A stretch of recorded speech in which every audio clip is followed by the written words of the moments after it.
unsa ang atong madunggan kay suunan. Amen. Kung kinipatingog sa tao, praise God, ang pinag-istudyuhan kagabi doon. Amen. Nga akong gitanaw mga klase sa mga tingog kay suunan. Amen. Kanabitaw ka ng invisible voice kay suunan. Kanabitaw tingog na walay tao na imong makita. Everybody say amen. Tama ba mga kaisunan? Tingog ka din, sinsitan ka, makita ni mga sinsit igsoon. Amen.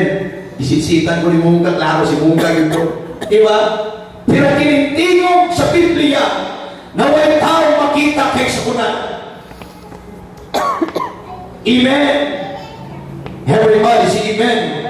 Malagay mo na ako, dapat magpantay ka, amen, sa mga tingog na atong madunggan kay suunan.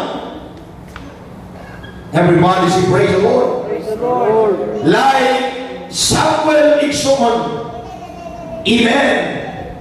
Like Samuel. Amen. Sa diha na siya natulog. Praise God. Samuel. Mibangon siya kay suunan.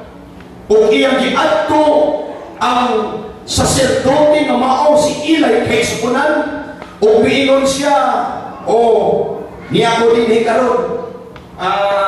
Makato Pastor Eli, kaya sa una wala kay Pastor, prisma sila. Kaya imo kong gitawag, miingon si Eli nga wala kang kumitawag nimo. Si Samuel mibalik og katulog kay suunan, o sa ikaduha gayon. Amen. Gitawag siya sa Diyos kay suunan, Samuel. O si Samuel mibangon pag-usap, o miadto kang Eli kay suunan sa man. Imo man kong gitawag, o miingon si Eli nga wala ko nagtawag kanimo. O ang priest o ang saserdote mitambag kang Samuel na nag-ingon kung sa ikatulong bahin tawon kaniya pag-usap, ina ni ako o Ginoong Jehova unsa may tuyo nimo nako. Pero kiningat time, that's a dream kay suunan ko. Praise God. Amen ba? Amen. Dili nato makita